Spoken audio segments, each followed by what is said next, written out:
K-pop Demon Hunters 2 va être complètement dingue. Les créateurs ont discrètement confirmé une toute nouvelle membre des Huntrix. Et son histoire est plus ouf que ce que tout le monde attendait. De ses connexions secrètes avec Rumi au fait que cette fille pourrait être la nouvelle leader des démons. On est sur le point de tout révéler. On en parle depuis des semaines maintenant. De comment Rumi a une sœur et de comment elles ont été séparées à la naissance. Et les storyboards originaux ont partagé que c'est ce que les créateurs avaient prévu à la base. Dans ses premiers brouillons, Rumi vit une série de flashbacks qui recadrent complètement tout le film. Son père n'était pas un monstre maléfique ou un démon sans visage.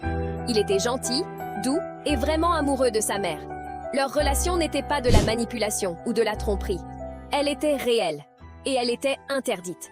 Quand Celine a découvert la vérité, elle ne l'a pas exposée. Elle ne l'a pas exilée. Elle l'a tuée.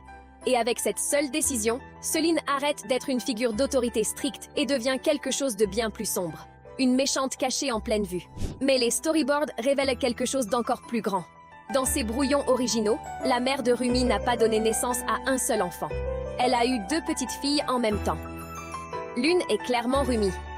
L'autre n'est jamais nommée. Si elles sont nées ensemble, il n'y a qu'une seule réponse qui a du sens. Rumi avait une sœur jumelle. Et c'est pas juste de la spéculation. Il y a une image de storyboard coupée qui les montre toutes les 4 ensemble. La mère de Rumi, son père démon, le bébé Rumi, et un autre bébé allongé juste à côté d'elle. Les créateurs ont finalement retiré tout ce flashback pour garder le film concentré sur le parcours actuel de Rumi. Révéler le basculement complet de Celine en méchante et introduire une jumelle secrète aurait demandé bien plus de temps qu'un seul film ne pouvait gérer. Mais une fois que vous savez ça, vous pouvez plus l'effacer. Si Celine était prête à tuer un démon qu'elle aimait et qu'il y avait un deuxième bébé avec du sang démon, alors il est clairement arrivé quelque chose à cette jumelle. Mais où était-elle? Et plus important, qu'est-ce qui va arriver quand elle rejoint l'histoire? La question de savoir où elle était, c'est en fait la partie la plus facile à répondre. La sœur jumelle de Rumi ne se cachait pas dans le royaume des démons avec Wayma. Elle n'était pas scellée dans une grotte de lave ou à dériver dans un brouillard sinistre. D'après les insiders, elle a fait quelque chose de bien plus dangereux. Elle a vécu parmi les humains. Des lentilles marron pour cacher ses yeux jaunes lumineux, des vêtements normaux, une routine normale, pas de cap dramatique, pas de rire maléfique. Juste une fille normale qui se balade comme si elle n'avait pas de sang démon qui coule dans ses veines. Mais voilà la partie dont personne ne parle. Les insiders pensent qu'elle n'était pas seule. Elle a peut-être été élevée en secret par la 3e Sunlight Sister, celle dont personne ne parle jamais. Celle que l'histoire a opportunément oubliée. La sœur qui était restée loin des projecteurs, loin de Celine, loin du chaos et loin de la guerre. Et c'est ça qui rend ça terrifiant. Parce que si elle a été élevée par une chasseuse légendaire et qu'on lui a appris à survivre discrètement, elle ne se démarquerait pas du tout. Elle pourrait être n'importe qui. Un personnage d'arrière-plan au hasard. La fille qui apparaît 2 secondes et ne parle jamais.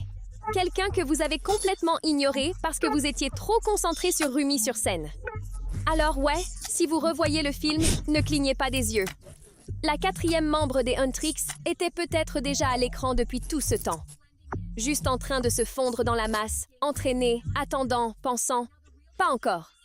Maintenant, la vraie question c'est, pourquoi la sœur va-t-elle apparaître après toutes ces années? Eh bien, la réponse se trouve en fait avec le méchant principal de l'histoire, Wayma. Rappelez-vous, Wayma a pratiquement disparu maintenant. Et il y a un vide de pouvoir dans le monde des démons. Gardez à l'esprit que la défaite de Wayma ne met pas fin à la menace des démons. Elle la déstabilise. Et cette distinction compte. Tout au long de l'histoire, Wayma n'est pas juste un méchant. Il est une autorité centrale. Il commande les démons, impose la hiérarchie et maintient l'ordre par la peur. Quand une figure comme ça est retirée ou gravement blessée, le monde des démons ne disparaît pas. Il se fracture. Et les systèmes fracturés ne restent pas longtemps sans leader.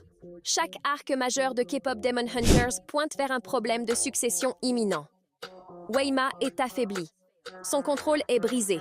Son idéologie a échoué. Ça crée un vide.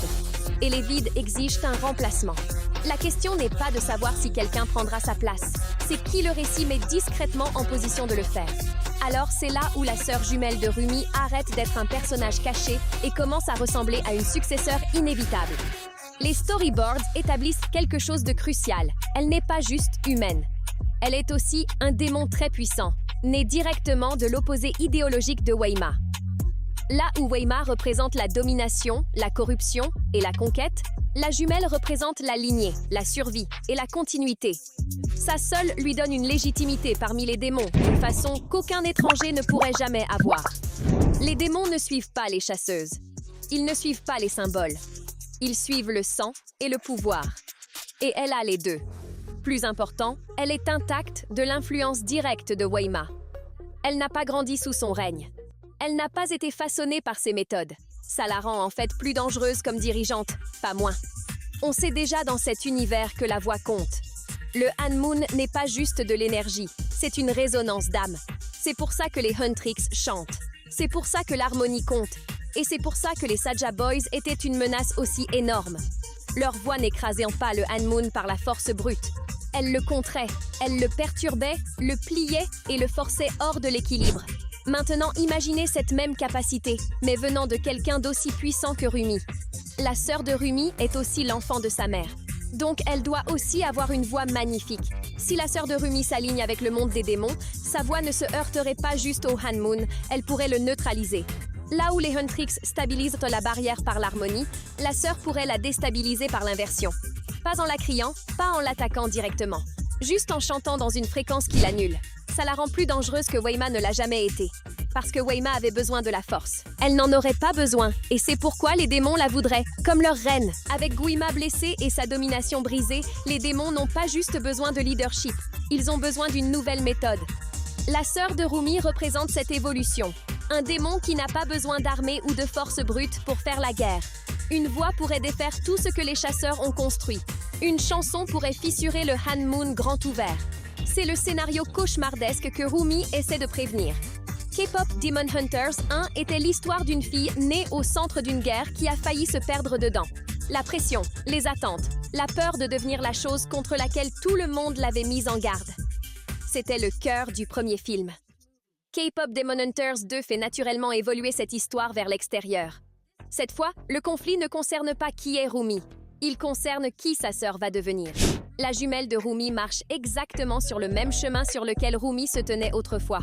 Sans démons, isolement, secret et un monde qui ne la voit que comme une arme ou une menace.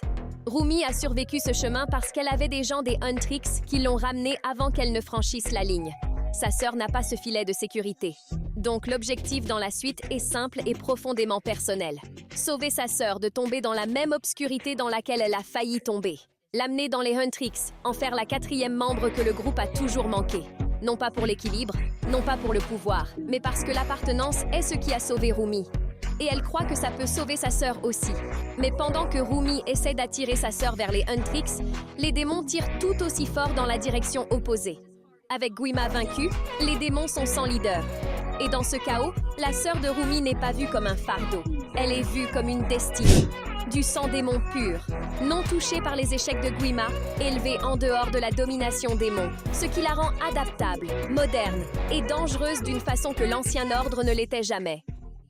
Pour les démons, elle représente une page blanche, une chance d'inaugurer un nouvel âge des démons.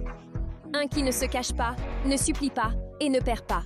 C'est l'attention centrale de la suite. Et si vous êtes comme nous, à compter les jours jusqu'à la sortie de la suite, cliquez sur la vidéo à l'écran maintenant. On a tout le thé le plus juteux sur K-Pop Demon Hunters directement d'une source interne.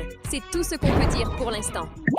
À la prochaine, restez avec nous. Merci de regarder. On vous apprécie vraiment.